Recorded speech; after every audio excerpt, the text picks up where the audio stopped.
एक question solve करते हैं। क्वेश्चन में स्टेटमेंट दी गई है, if the number of words with और without meaning which can be made using all the letters of the word mathematics in which c and s do not come together is 6 factorial times k, then k is equal to in which c and s do not come together।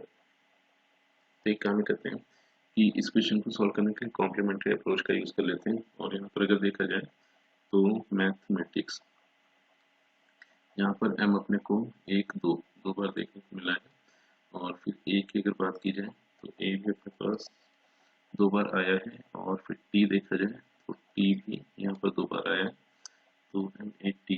और फिर H एक बार आया है, E एक बार आया है, M हो गया, A हो गया, T हो गया, फिर I एक बार आया है, C और S एक बार आया है। फिर फर्दर अगर लेटर्स देखे जाए तो MAT, फिर H एक बार आया है, E एक बार आया है, MAT और फिर ICS।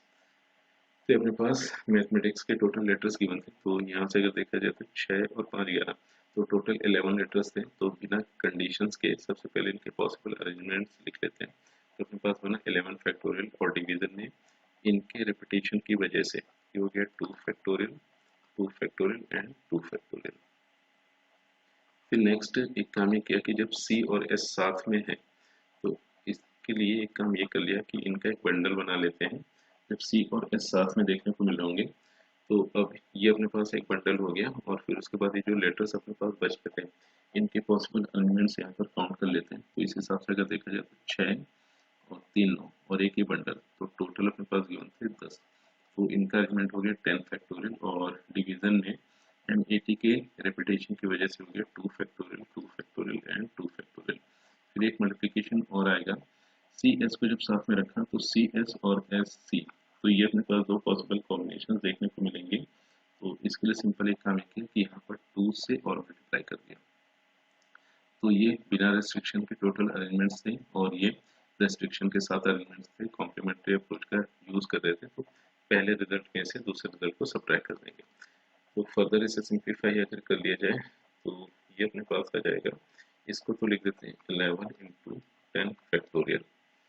और फिर डिनोमिनेटर में अपने पास 2 फैक्टोरियल का क्यूब था और फिर माइनस ये था 10 फैक्टोरियल मल्टीप्लिकेशन 2 और यहाँ पर 2 फैक्टोरियल का क्यूब था। तो अब देखा जाए यहाँ से 10 फैक्टोरियल बाई 2 फैक्टोरियल का क्यूब, ये तो कॉमन कर लिया गया। फिर ब्रैकेट में बचा अपने पास 11 माइनस का 2, तो ये सिंप्लीफाई होकर आ गया अपने पास 9।